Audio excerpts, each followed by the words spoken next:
The lesson. Oh, yeah. I guess in terms of Funkoars gigs, my most memorable one was the DVD launch at HQ. Yeah, As it's well. pretty loose. Yeah, that one, and when the Oars sold out Thebby. Yeah, I guess for you, you They guys were did out a there, lot of shows. for sure, man.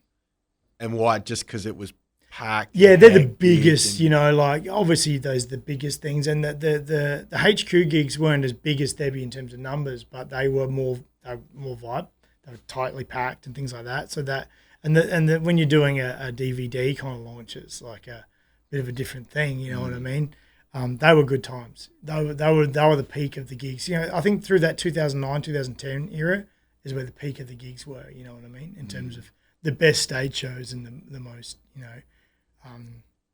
maybe not as polished. Sometimes we're, play better sometimes.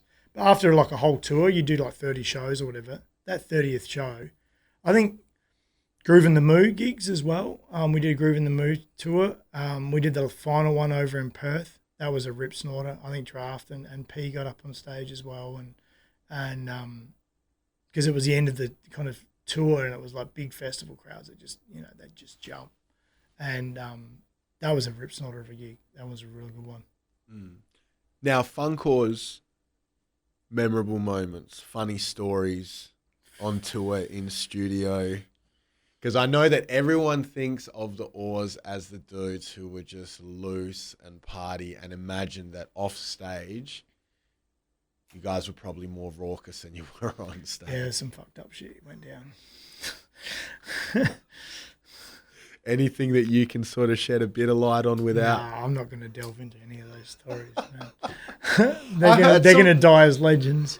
I heard some funny shit about a fire extinguisher. And that one. I wasn't actually on tour with that at that stage with them. I was with Hoods, and I think it was Fuad's on tour and whatever, and Hans was trying to sleep or whatever, and Fuad let off a fire extinguisher underneath the door of the hotel to try and wake him up or some shit, and fucking coated the whole room in white. It was just,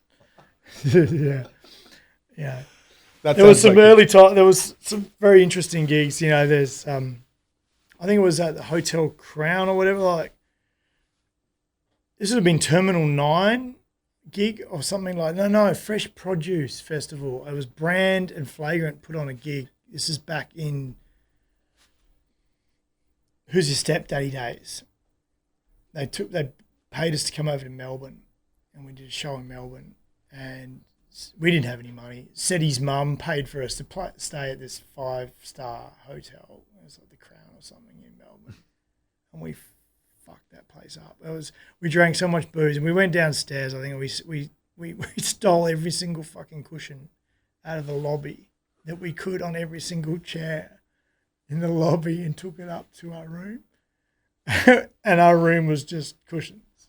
Just the whole room was cushions.